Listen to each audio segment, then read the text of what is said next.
Good evening, everybody, and welcome to another edition of the Sports Exchange. My name is Scott Morganroth, Motor City Madmouth, and I am pleased to be welcoming Mark Littell, our baseball analyst, to the broadcast. And Mark, this visual thing is a beautiful thing, isn't it? It's spot on. Didn't have to go ahead and take a flight to North Dakota to get up there. Yeah, that's not to say I won't at some point, but right now that's the case. And of course, they have Stuart Hack on the broadcast as well. Stuart, glad to have you back as we do on our Wednesday night as well. So, Mark? Great to be here.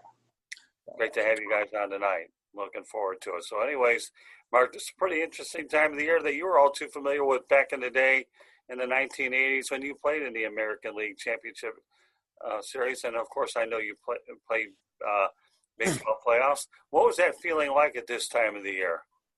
Well, that's interesting, actually, that you bring that up, Scott, because I was reminded quite well today that on this date that I had given up the home run to Chambliss.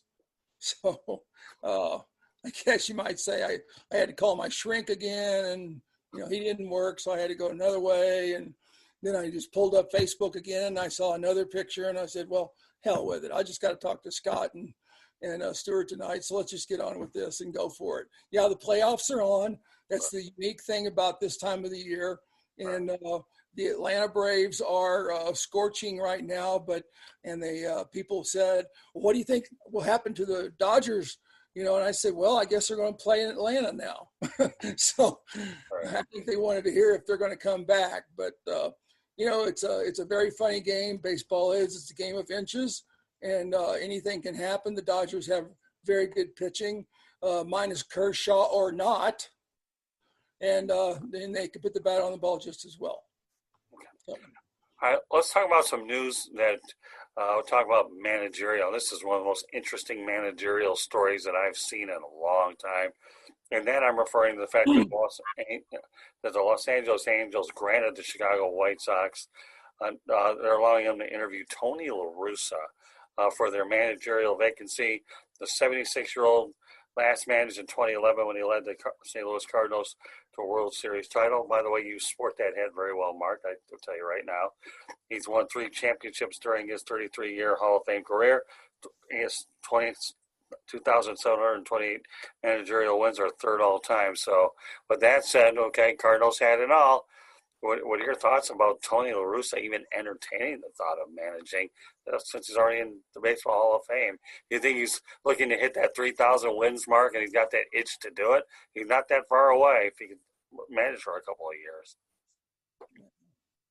Well, it's I saw Tony a couple of years ago. I actually went to the Italian Stallion dinner of when they were playing that World Classic.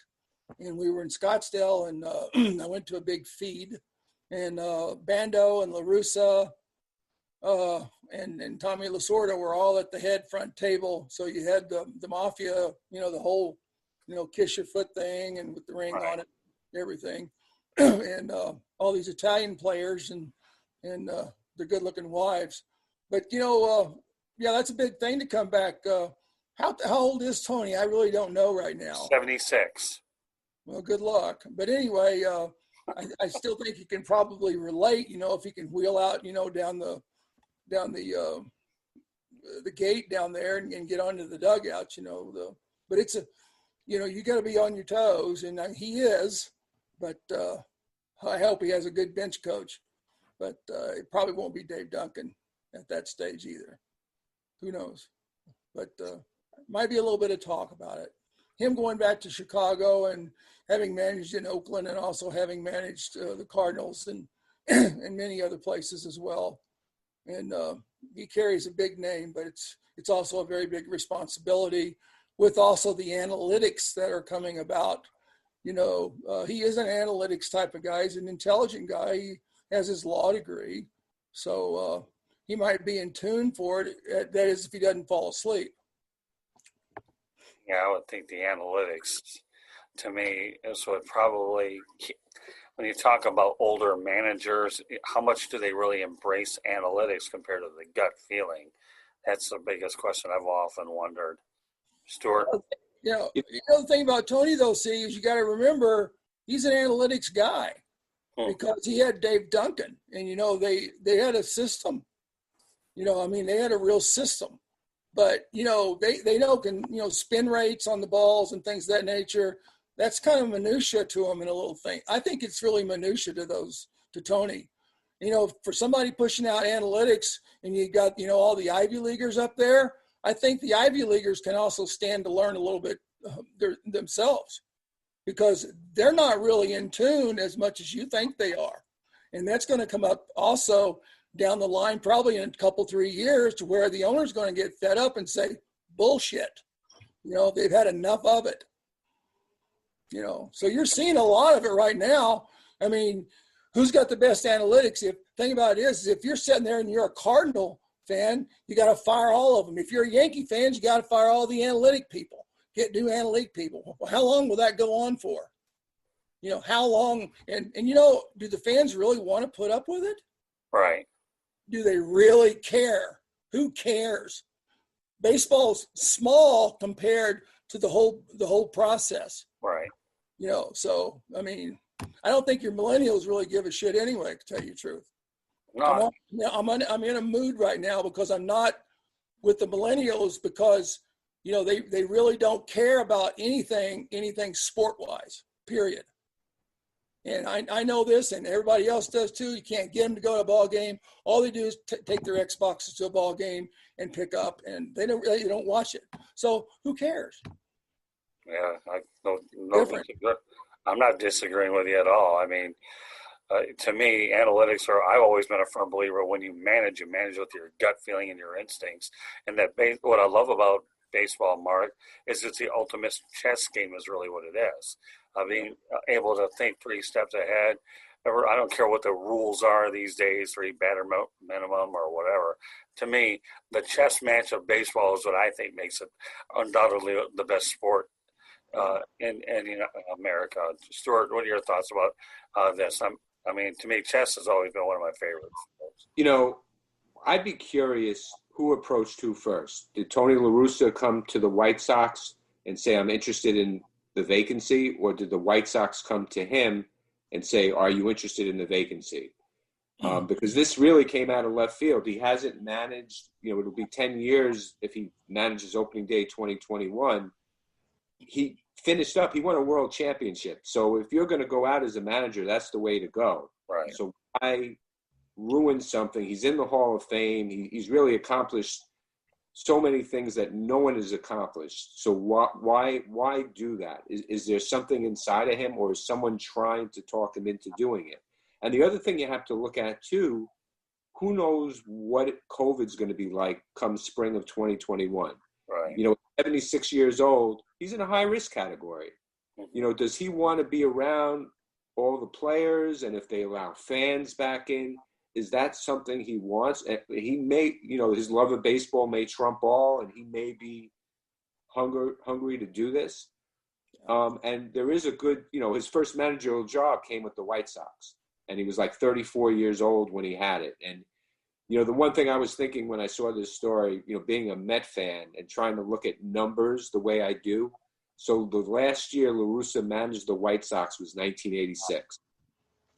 What else happened in 1986?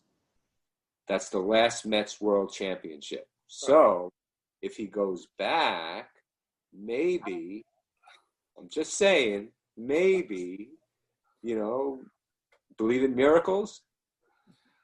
If you do, that's definitely one of them. That's for sure. I guess the only thing I could justify Tony LaRussa even taking this job in Chicago with the White Sox would be unfinished business. Because I can't see any other purpose for it, Mark. I mean, he left there. He won in Oakland. He won St. Louis. And Chicago is where he got his start. I believe was it Gene Lamont and Jim Leland? I know Jim Leland and Tony LaRussa have always been close friends too. But, but to me, unfinished business would be the only thing I could even wonder why he'd even go back to Chicago. That would be like Joe Torre taking the Met job. Because I think that's a valid comparison. You look at Jack McKeon. That was my first manager, And he might be one of the older managers that actually came back and won a World Series on the wing right there with, who was it, the Marlins, was it? Yeah. Yeah, he did. And, I'm sure that surprised the hell out of Jack, because I know Jack, so he probably ate his cigar. So. Yeah, in fact, I was actually at the clinching game when they beat the San Francisco Giants, and the collision at home plate was unbelievable, and I got dosed with champagne. It was pretty interesting stuff. So, I don't know. Some out there will think about whether Tony LaRussa's motto, unfinished business on the South Side. But that's Scott, who else the White Sox are considering for the open position? They're considering A.J. Hinch. Yeah, I was about to get to that, but now that you brought it up, why don't we go?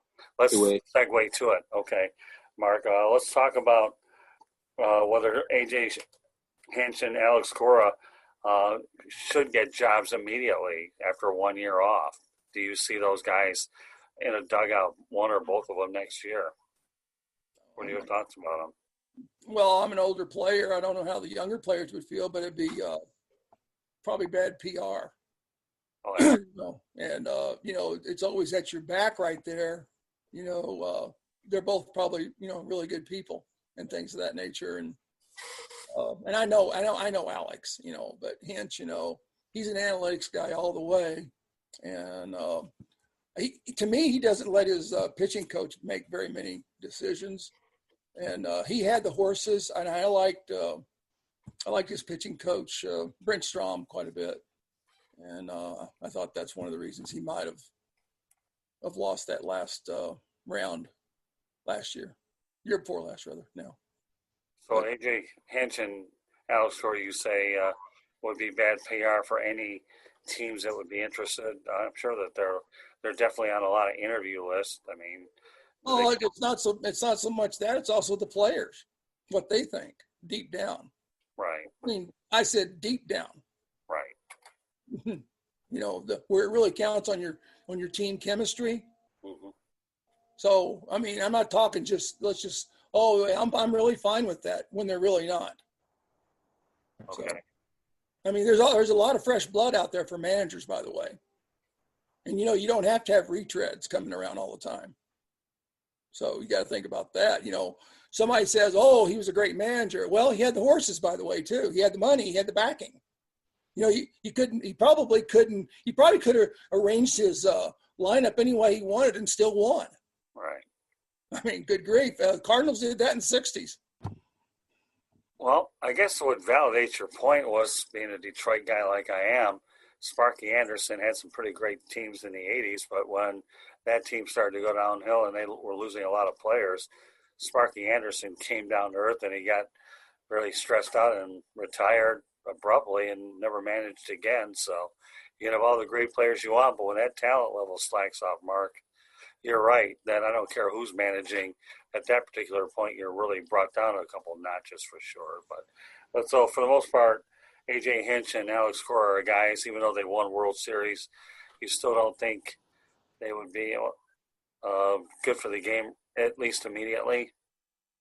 I'm not a general manager. That's me thinking as a player.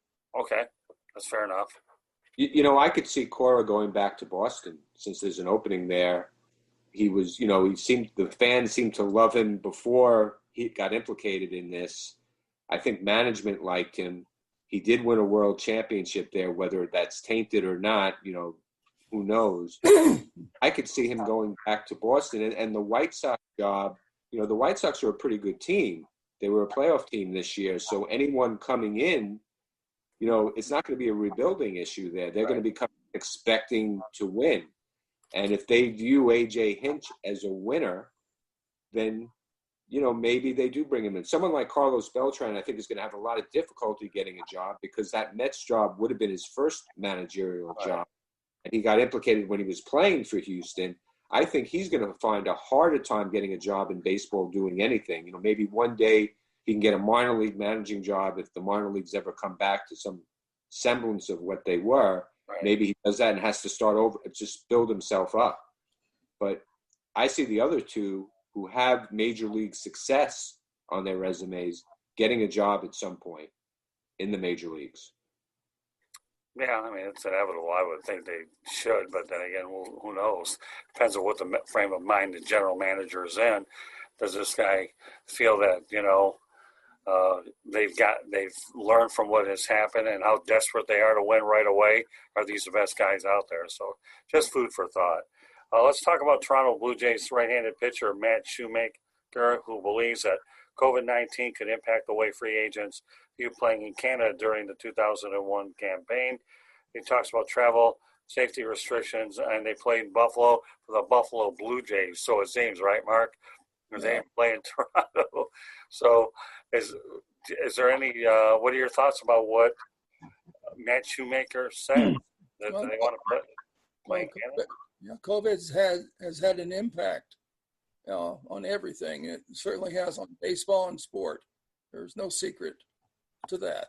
And it's almost a play it by ear as it goes, because there's no vaccine or no anything that's the magic potion here that's going to, end this tomorrow, or not even maybe by January or February when spring training starts of next year.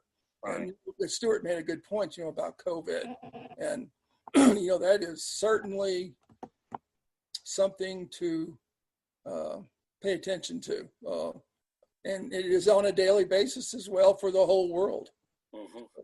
I was talking to a friend of mine today, and he was talking about Nashville and Montreal coming back, and I said, why would they? I said, Nashville is Tennessee's a football state. Montreal, they don't even know what baseball is. I mean, because one, I was up in Montreal when, they don't draw, and they try to, put people in Olympic Stadium. And, I got lost. I ended up 9 stories down underneath it one time. Pushed the wrong button. I said, good grief. But Nashville, I was there as a pitching coordinator, and they didn't draw. I mean, I don't know what's so hot about Nashville right now, but Nashville's put a few more people in there. But you've got Atlanta on the south end right there, not very far away. Charlotte is right there just as well. I know people are making a push for Nashville all of a sudden, but there's too many other things out there. And then to get back to your subject matter of the Toronto thing with the pitcher, I would have to think that Stuart feels the same way because he brought it up about the COVID. So, yeah, we don't know what next spring brings, and maybe Toronto's going to be playing in Buffalo again. Kind of makes you wonder about that, doesn't it? Yeah, you kind of wonder about that. That's for sure. The whole thing. Now, Mark, knowing that we finally made it to the playoffs, and for a while it didn't look very good at the beginning, whether we'd see the end of the season, are you surprised that we're seeing the end of the season, knowing that it looked bleak for a long time? The Miami Marlins, who we'll talk about shortly, had their fair share of outbreaks, parallels obviously the Tennessee Titans. But, for a while you had to wonder whether we would see the end of this season. I think it is what it is. And, you had a commissioner that just kept pushing. He might have done some things that people did not like, but he also has actually pushed as well. So there's a positive right there to see baseball under the playoffs and a World Series right down the pike coming shortly. So, you have to think about that as well. And I think you have to have some of these people in there to be positive about, businesses coming back and things of that nature, and not sitting idle. Because, people were talking, and I know Jack Flaherty he wanted to have a platform. Well, all he needs to do is just pitch and not have a platform. Right. Because he had a great year last year, and he had an okay year this year, but had he not had the platform, I think he would have done much better. So it's kind of like, to me, shut up and pitch. So, you're only 24 years old. You don't know anything about anything, really. Just go out there and pitch. I know when I was 24, all I wanted to do is get people out. I didn't want to have a platform about anything. Maybe hunting some birds and fishing, but, I'm not of the caliber now or then to go out there and say, can I run for president? So anyway. Yeah, sports and platforms don't interest me one bit. No. They don't. I don't care what platform you have. The reason you made it to where you're at is because you played the game between the lines. Nobody, frankly, gives a darn what you say outside the lines, which is probably the major reason I don't watch much NBA, because I'm sick and tired of hearing these guys talk too much and let your actions on the floor, because that's how you got to this point. That's why you're all making a nice living. Thank you very much. Nobody cares. Everybody has opinions, and everybody has fill in the blank, right, Mark? Well, and I'm more concerned about what you do on the field. That's, after all, if you're in the minor league, nobody's going to care about your opinions. Why should they in the major leagues? No, that's right. So, I mean, I don't know. But yeah, I think that, but I understand Schumacher's concern, and Stuart makes a good point. Could they be playing in Buffalo next year if it does become a travel problem? I know that the Blue Jays did a good job, bringing that ballpark up to decent standards to be able to make it through the year. But again, you're right, this COVID-19.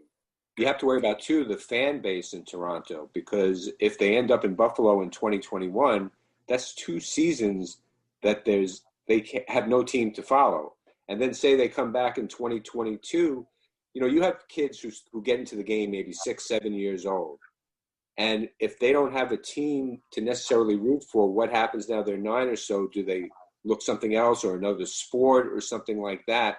And that could hurt the fan base in Toronto. Remember, Montreal probably lost their team due to the 1994 players' strike, because they had a really good shot of making a deep run into the playoffs in the World Series. But because there were no playoffs in the World Series, they had reached a point where that was it, and their window had closed, and they didn't really make a major run again. And as a result, they're now in Washington. You know what, Stuart? They didn't probably lose that team. They did lose that team. Ernie Harwell and I used to talk about that, and Mark knows Ernie all too well. And Ernie and I asked him, did the 94 players strike doom Montreal? I said, absolutely.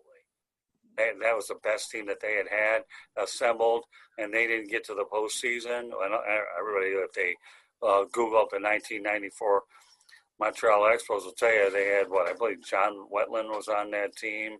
I think Pedro Martinez, just to name a couple of people. Wasn't Gary Carter on it? And the list goes on and on. So, yeah, the 1994 players strike, yeah.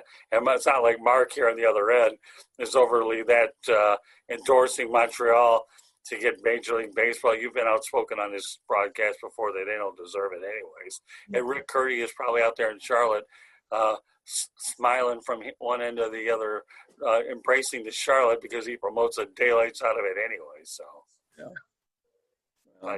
those are it's hard to look at all. You got Tampa Bay and the Marlins, and and you see. I remember Oakland used to be the bad boys of not the pull or the drawing, and they probably still are. I don't check into it that much, but the Cardinals drawing 42,000 average in 19. Coming back from a COVID experience and players wanting a platform is going to be a little bit tough. Yeah, well, I think you're right about that. Well, you talked about the Miami Marlins. Let's talk about them. They rallied around the outbreak, and they managed to make it to the playoffs and even beat the Cubs as well. They were 31-29. Don Mattingly did undoubtedly one of the best managing jobs I've ever seen of keeping that clubhouse the most even-keeled person on the planet. Do you know Don Mattingly at all, Mark? Have you ever gotten to know him? Because I'll tell you, my working with him, I've enjoyed working with Don this year, and I definitely believe he should make a strong case for Manager of the Year, rallying this group under the most adverse circumstances on the planet. It was a pretty good year by their standards here in Miami. Well, he's a good old Midwest boy. I've shook his hand, but I'm never sat down to really have any kind of conversation. But he's pretty even-keeled. Yeah. He has good work ethic, and he expects it. And I'm sure he has a feel for his players. And that's great that he's taken some young players, which, is probably better than what he had out with the Dodgers.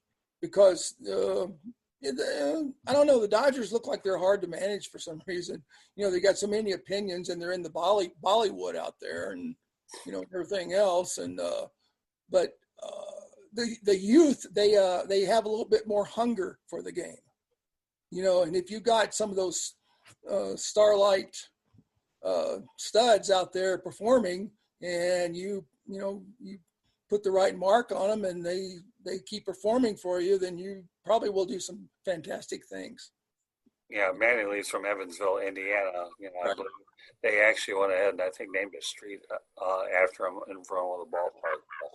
But Don Mattingly, you're right. He is even keeled, and he expects his guys to work hard, real hard, and he'll go ahead and have your back all day long. Sure. Excuse me. Stuart, I mean, Marlins. Do you think Mattingly deserves Manager of the Year? How would you describe the Marlins season in a nutshell? I think he does deserve Manager of the Year. I mean, I think they benefited from a 60-game schedule, though, because had they played a full season, they may have started off well, but with a lot of young teams, they'll tend to falter at the end.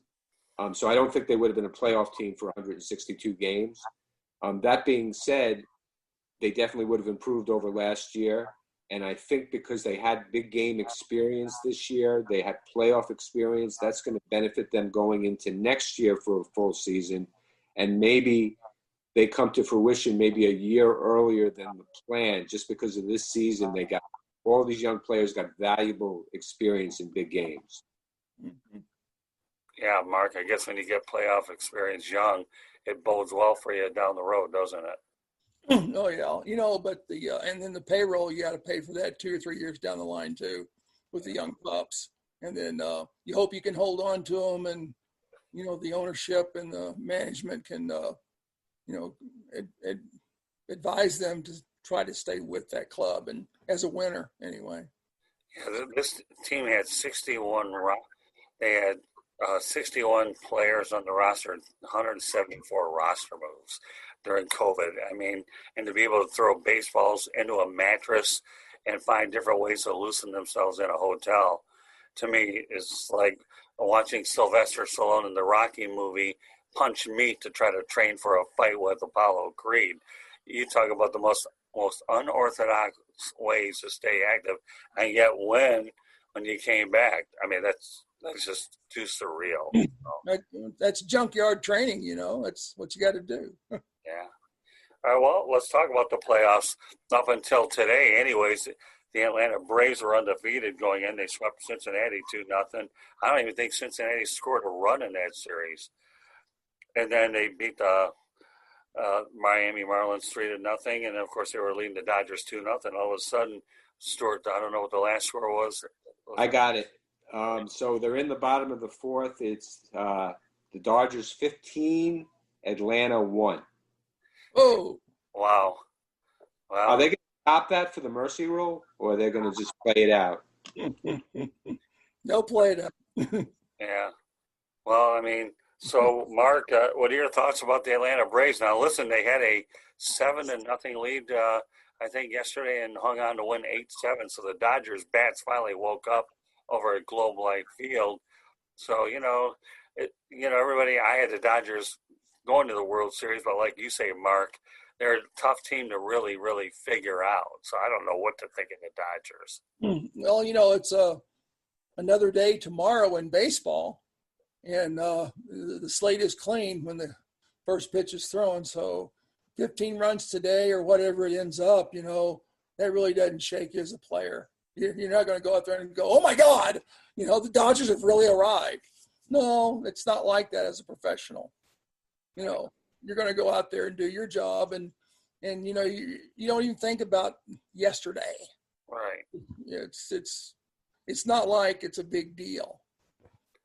So you just go over and do this thing you're supposed to do. Well, it's amazing how you say that. There were a lot of lopsided games in Major League Baseball during this season. I mean, I've never seen so many lopsided. So what do you attribute that to? Pitching. Yeah. Terrible. Yeah, exactly. Young guys coming up, maybe not. Some of the older guys breaking down. You had a lot of breakdowns this year too. You had a few major breakdowns, let's put it that way.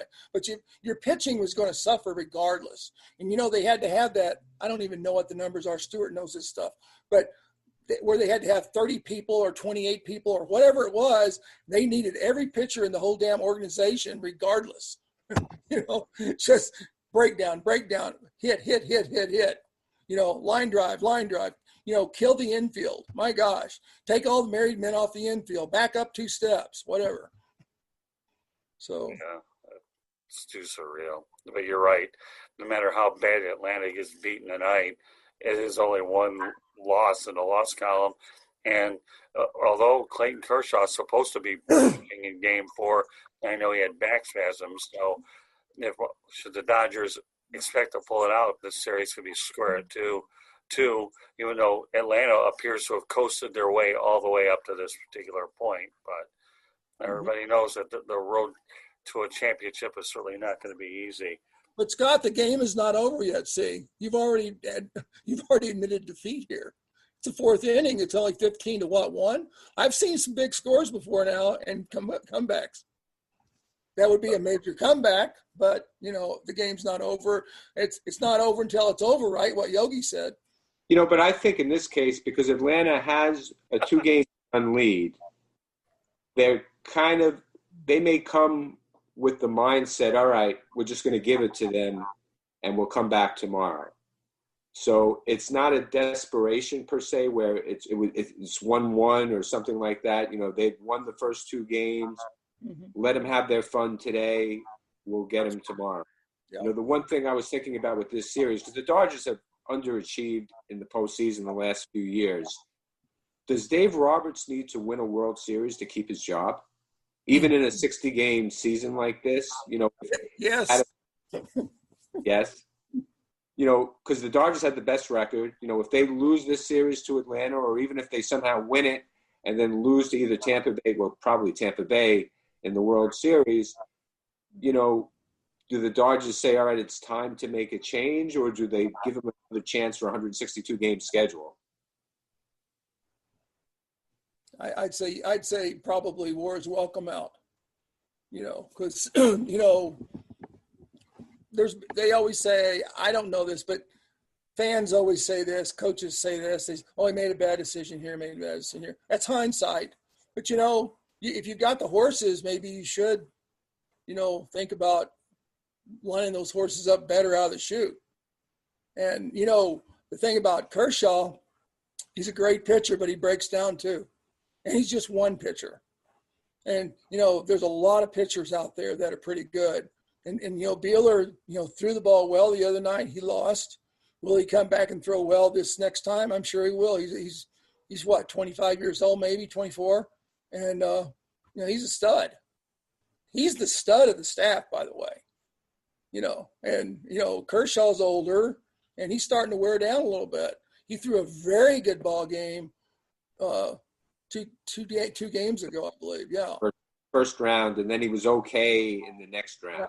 Right. He dominated the very first round. And that was really the first time he's ever really dominated where you go, wow, who's this guy? That's Clayton Kershaw. If you take everything else he'd done in all the playoffs, you'd said, well, okay. But he did stand out. And you're right, it's the 60-game, season thing right there. And hitters get down. They go into slumps. They go into daily slumps sometimes, and they pop right back out of it. Pitchers go into slumps, they pop right back out of it. So sometimes it's hard to throw a strike. Next day, you're throwing them all over the place. You're getting people out. And you're wondering how you get people out with some of the crap you're throwing up there. You're throwing balls down the middle of the plate, and you're thinking, you swung through that, and you're scratching your head. Why didn't he hit that ball out? Are you kidding me?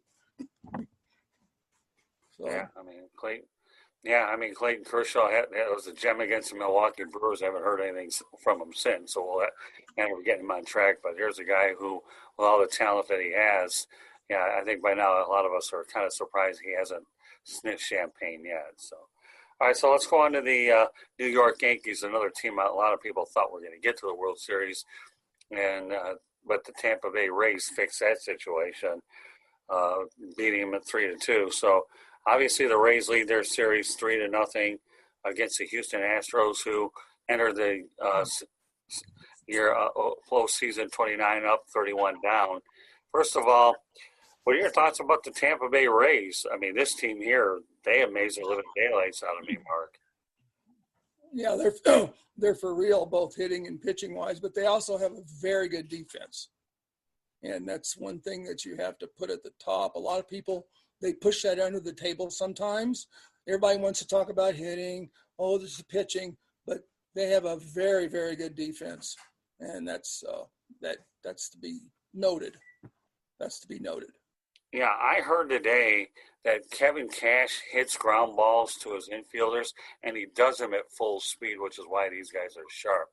Let me tell you, Kevin Cash to me is one of the most unbelievable, underrated managers out there, and he's doing it in a market with unquestionably the lowest payroll. I mean, what are your thoughts about Cash and the organization? You know, obviously they have to worry about drawing any fans this year because nobody was, and yet they play in the worst stadium on the planet in the worst area, and yet they're the one team that if you put them in any other market, they would sell out the place. But the Rays in general are a model for development, but they're very underappreciated. But what are your thoughts about the Don Mattingly told me during a Marlins media availability that the Rays are the model organization that we're all trying to copy? Mm-hmm. You know what I was thinking with we talked about the Blue Jay fan base. So the Rays, let's say they win the World Championship this year. Next year, we're allowing fans back in the park. Do you think they see a surge in Tampa coming off a World Championship, or do you think there'll still be a lot of disinterest there? Do you think it helps the franchise going forward with the World Championship this year? Personally, I think it really helps the city, obviously, because you're bringing in so much revenue. But the point of being World Series, Tampa, that's a hard stadium to fill. You've got a lot of older people, just keeling over, there. So it's tough, and it's a tough place to fill. But it's if you look at just trying to the Cash thing and bringing these guys to the top, they probably want to prove a lot of people wrong. And, they're trying to say, hey, look, Tampa, look at us. We're winning, we're young, we're winning, or whoever we are. We don't have a big payroll. And they're going out there and doing it, and they like to do that. Whereas on the other side of the coin, you've got the Yankees with the big payroll, and they're hitting rock bottom. Well, sure, the Yankees will always do that because they have the media. Whereas if you look at Tampa, Stuart, I think on that side of the coin, the media is not there in Florida like it is up in Boston and L.A. and the West Coast, East Coast thing. So, that's true. And you deal with a big media mecca market that you have in New York versus one. And I know it here with Miami when I realized the amount of people I was dealing with not only the broadcasters, but the writers. They're certainly a little bit easier on a manager than they would be if you have 9 million of them up in the New York area. So you talk about the Yankees. What went wrong with them? We had a guest on here, Stuart and I, K.R. Lombardi, says that the Yankees are made out of glass. I actually enjoy the analogy, but to some extent, when you look at the amount of injuries that they had, the expectations, I guess Hal Steinbrenner said that Aaron Boone will be back next year, so he won't be a casualty to unemployment. But what went wrong with the Yankees? I think you said it, injuries. They lost Stanton for a significant amount of time. They lost Judge for a significant amount of time. They had some injuries in their pitching staff, and they just couldn't overcome it. They have depth, but they just couldn't overcome this. And I think some of it falls on the general manager. Some of the personnel decisions. You bring in a guy like Stanton, that was a horrible contract. Miami was lucky to get rid of him. So they bring him in. I think he had one solid season for the Yankees, but he's never on the field. So how, they're bringing in these guys, and it's almost like they're trying to do the mentality of the 1970s Yankees that Mark remembers so well, bringing the high-paid players. But those guys played. They didn't get hurt. or if they were hurt, they still played. These guys, they're sitting out with injuries. You have like Aaron Judge. They didn't think his injury. Well, they were saying his injury wouldn't be that serious, and all of a sudden he's missing a good chunk of the season. So they have to look at who they're bringing in, if they want to be successful going forward. And I think Aaron Boone probably was safe this year because of the 60-game schedule. I think anything less than a World Series next year, assuming 162 games, you'll see a new manager in the Bronx in 2022.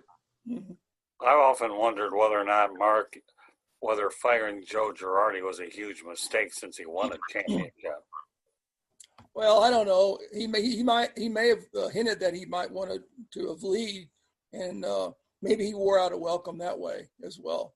I don't know if you'll ever know the truth, to the whole scheme. But to get back to what Stuart was talking about the injuries, but this guy didn't have an injury. I think he's worn his welcome out as Chapman. He's thrown 2 long balls 2 years in a row, and he doesn't have a real conscience, or he doesn't really care, And he's just, okay, I made my money. Okay, I'm going to go out tonight, and I gave up a home run tonight, and bingo. But I'd be pissed, tell you the truth, if I was on that team. To look at a closer, because your closer is really a big dog. And there's other guys out there that can close too. There's another 1 or 2 guys out there with big dynamic arms, Chapman's very known for giving up the long ball. Matter of fact, he's given up 2 in a row back to back before. And I was a little surprised. Here's a guy with a great arm, a pretty good slider, I guess, okay slider, but he's pretty straight and he makes mistakes, and come see, come saw.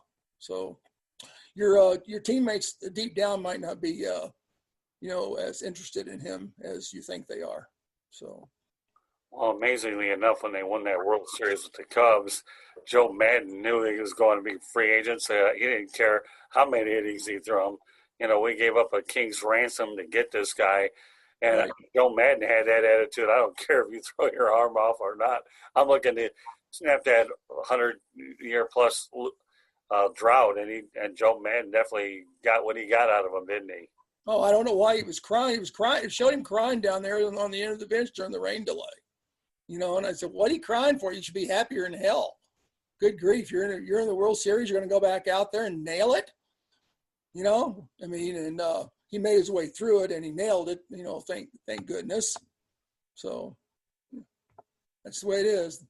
But with all the injuries that the Yankees had, and they faced the Rays in the playoffs, okay, you had your 2 top.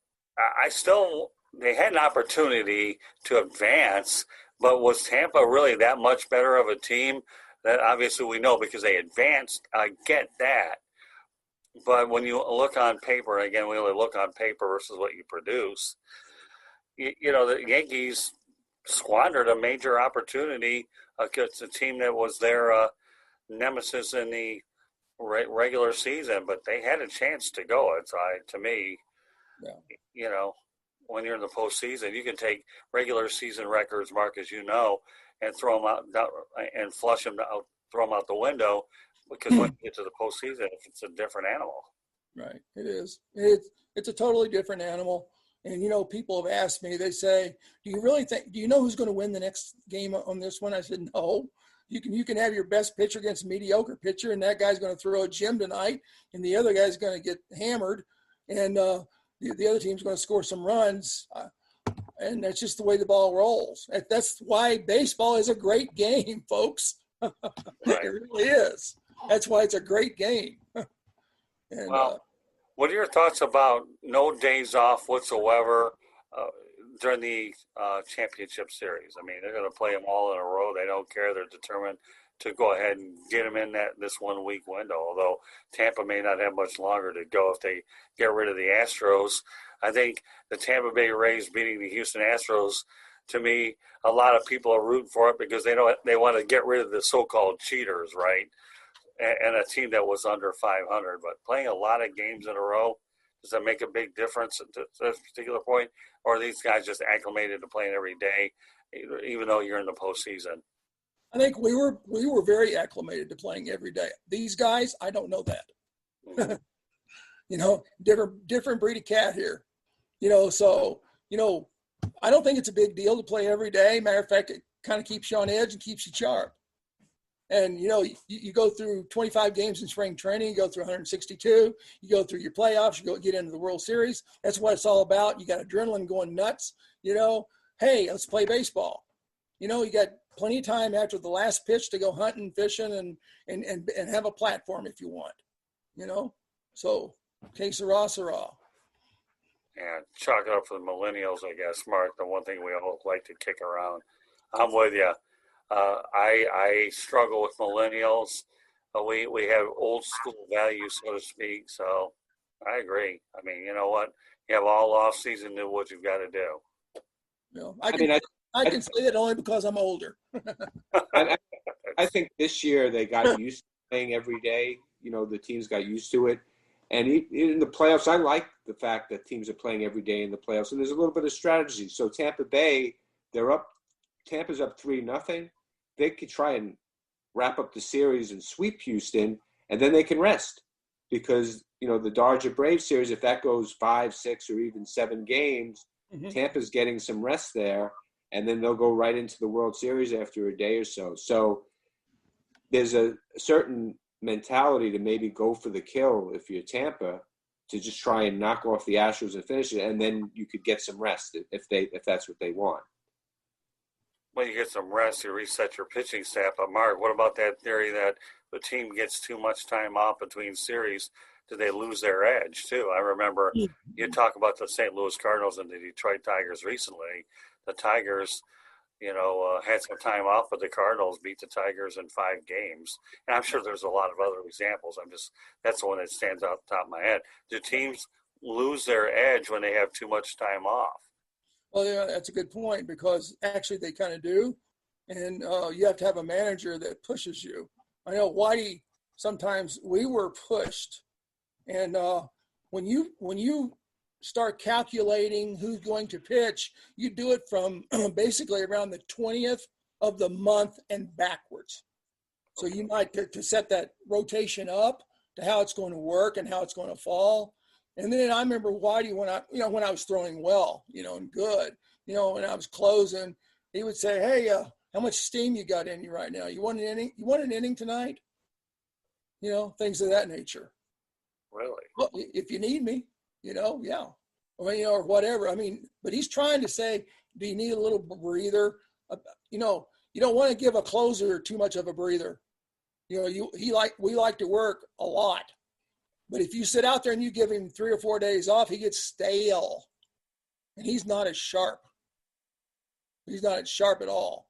We like to throw the baseball and stay. Matter of fact, I'll tell you something. I was better on the 3rd day throwing in a row rather than, skipping 2 days. Were you really? Oh, yeah. Matter of fact, I threw one time 4 days in a row. Matter of fact, Whitey told me in Boston, he said, "Hey, you're not pitching today."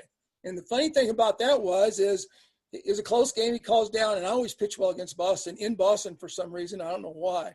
But anyway, I was down there eating hot dogs and trading baseballs and everything for hot dogs.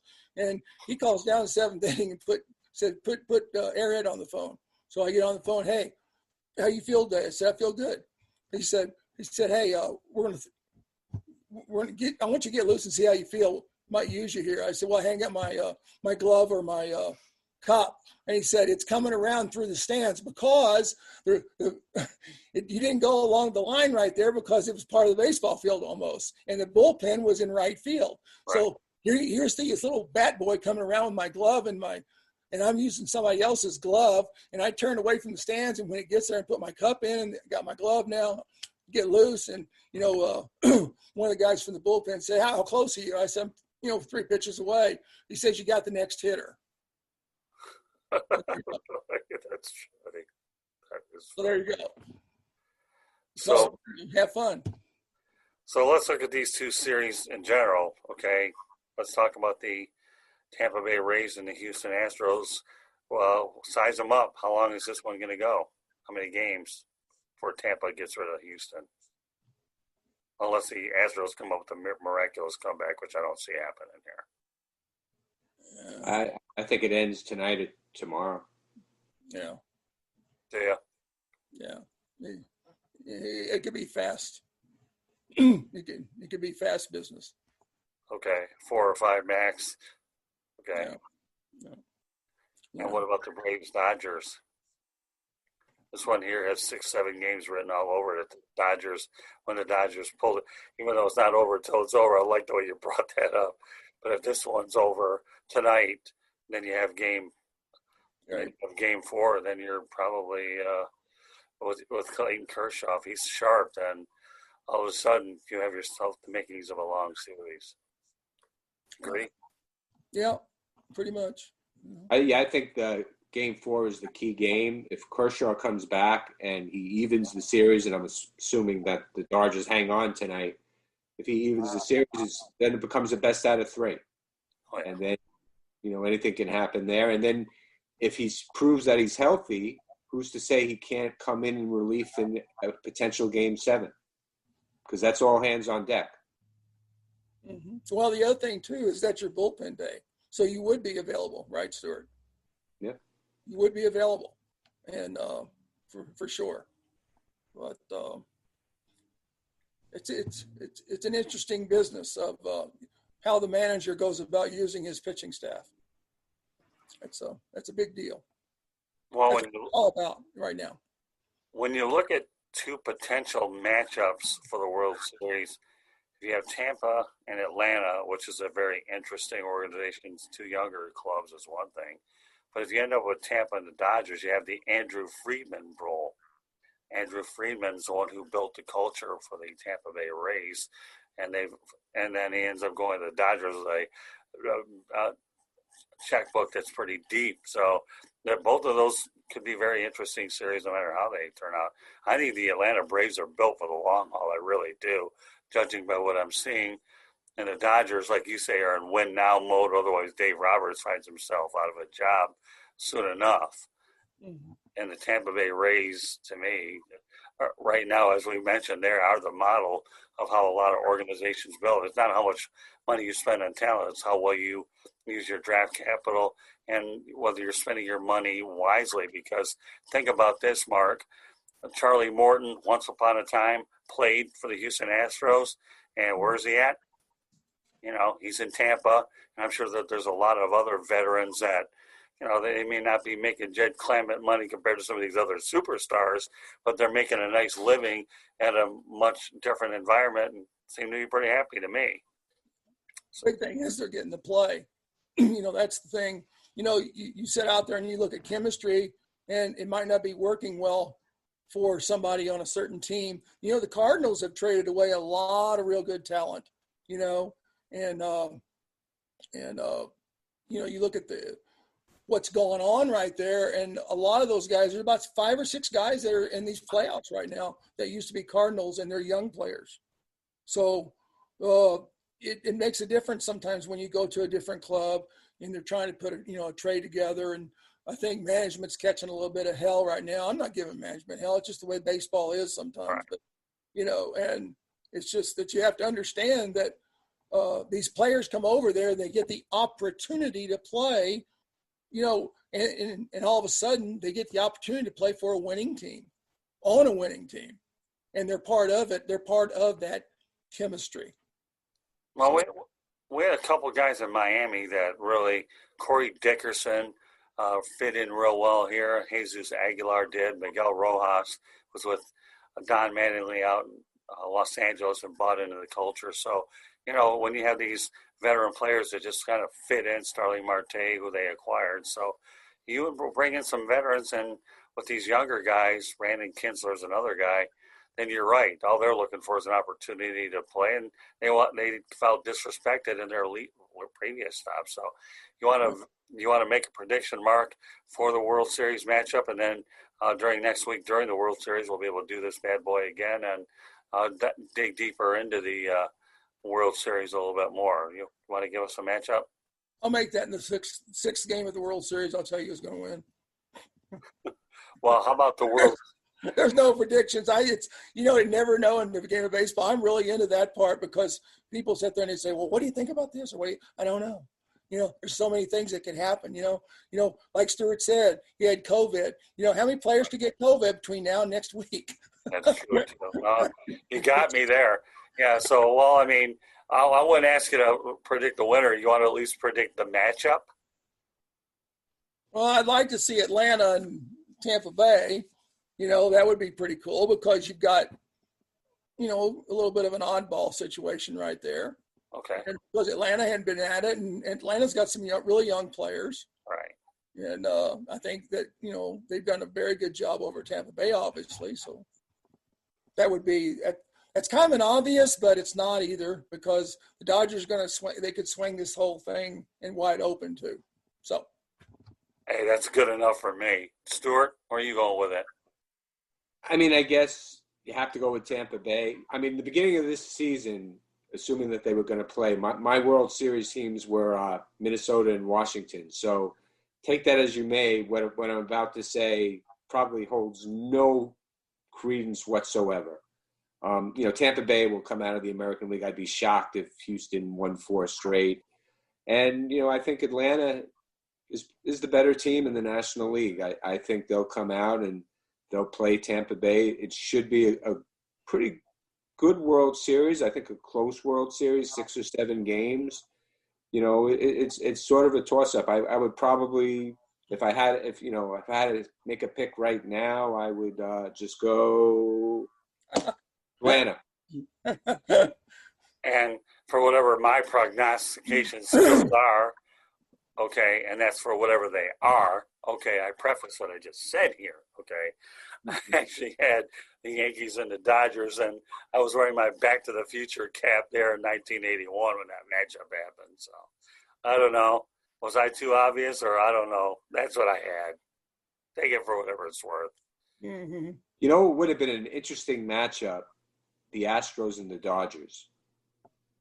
Yep, for sure. It would have been. It would have been a rematch of 2017.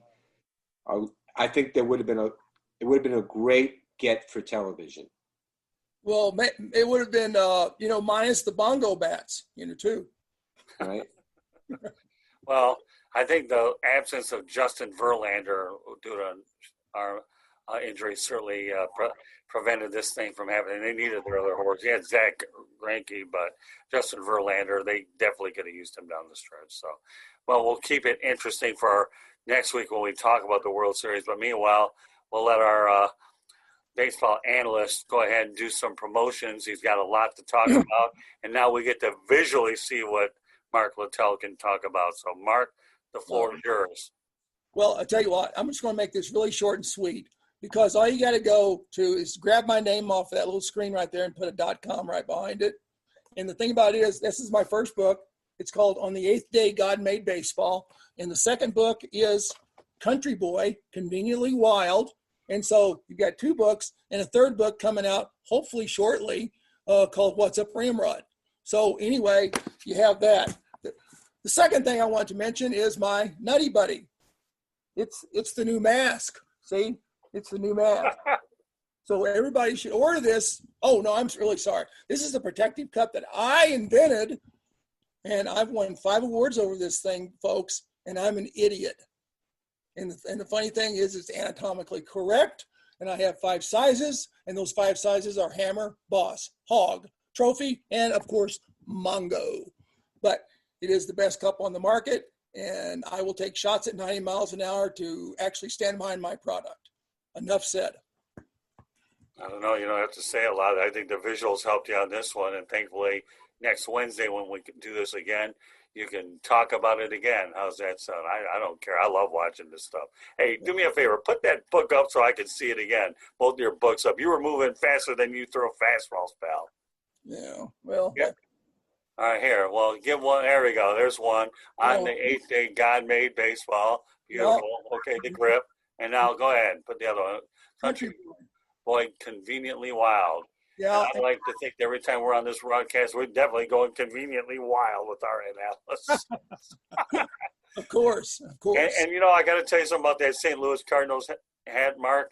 When I went to Southfield Lathrop High School, it was Southfield Lathrop, and they ended up using the STL on there, and we were the Chargers. So it was an easy way without having to go ahead and spend the money to create an SL cap. So it's just a little something now that I can see the Cardinals at.